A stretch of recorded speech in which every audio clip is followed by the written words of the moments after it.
Halo, ketemu lagi dengan saya Indra Dwi Handoko dalam pengetahuan alamiah modern. Ayo kita mulai. Menurut seorang ahli, ilmu adalah pengetahuan dalam suatu sistem yang berasal dari studi, pengamatan, juga percobaan untuk menentukan dasar prinsip tentang suatu hal yang sedang dikaji. Ilmu adalah pengetahuan yang mempunyai ciri-ciri: 1. Landasan ontologis ilmu. 2. Landasan epistemologis ilmu. 3. Landasan aksiologis ilmu. Sekarang kita bahas apa itu ontologi. Ontologi berasal dari dua suku kata ontos dan logos. Ontos artinya ada, logos ilmu. Jadi ontologi ilmu tentang yang ada.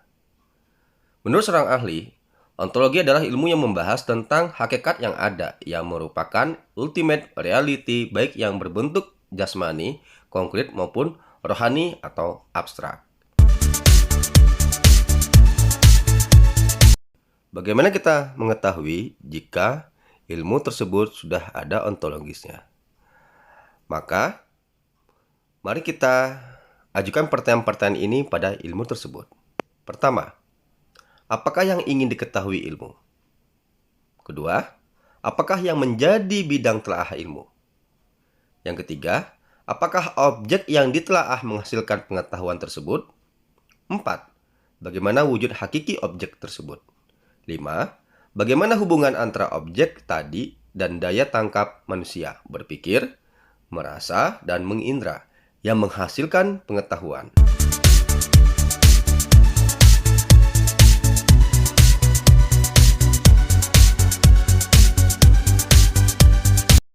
Dengan pertanyaan-pertanyaan tadi, kita dapat mengetahui bahwa ilmu pengetahuan membatasi diri pada kejadian-kejadian yang bersifat empiris, terjangkau fitrah pengalaman manusia dengan menggunakan panca indera. Secara ontologis, ilmu merupakan pengetahuan empiris.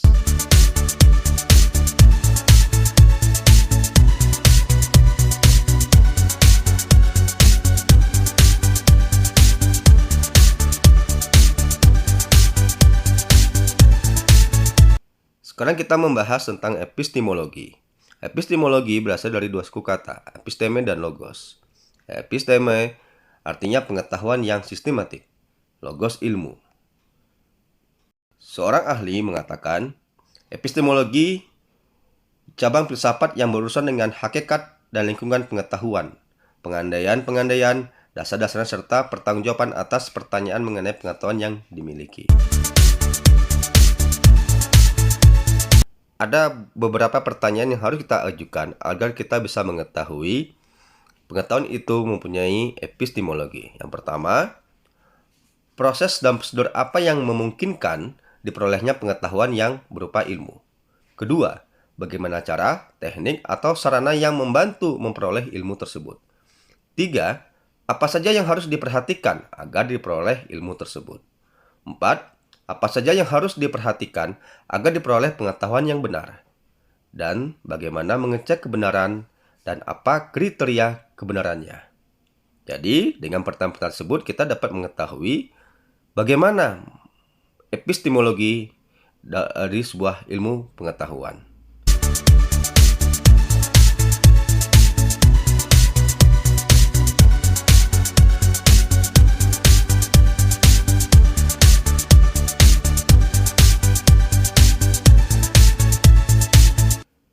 Aksiologi.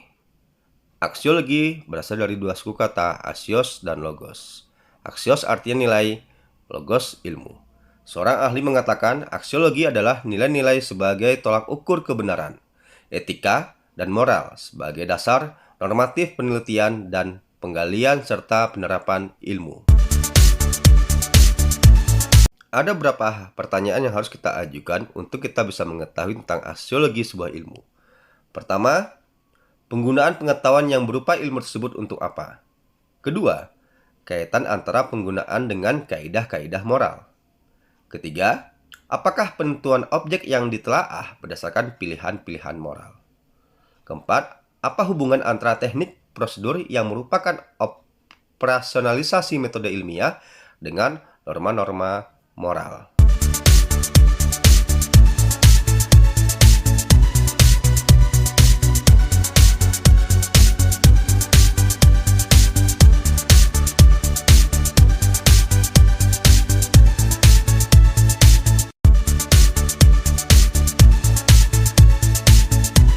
Sekarang kita masuk dalam diskusi kelompok.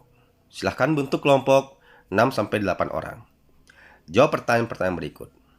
Gambar apa yang Anda lihat? Apakah ada ilmu yang bisa didapat dari gambar tersebut? Jika ada, coba jelaskan secara ontologi, epistemologi, dan aksiologi.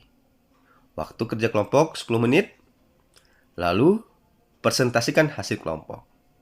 Semoga dengan diskusi kelompok ini, Anda bisa memahami esensi sebuah ilmu pengetahuan dari filsafat ilmunya.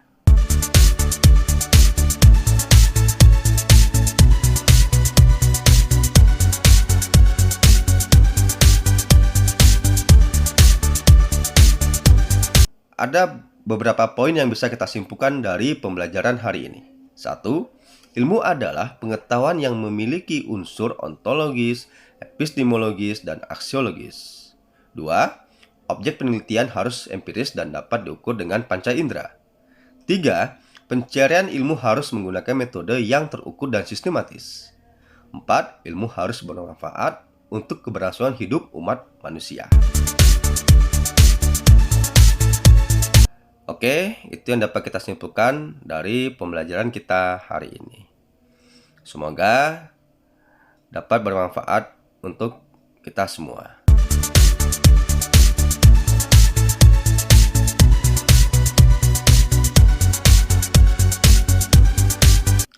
Terima kasih sudah belajar bersama saya. Sampai ketemu di materi pembelajaran berikutnya. Tunggu materi-materi pembelajaran dari saya selanjutnya. Kita bertemu lagi minggu depan.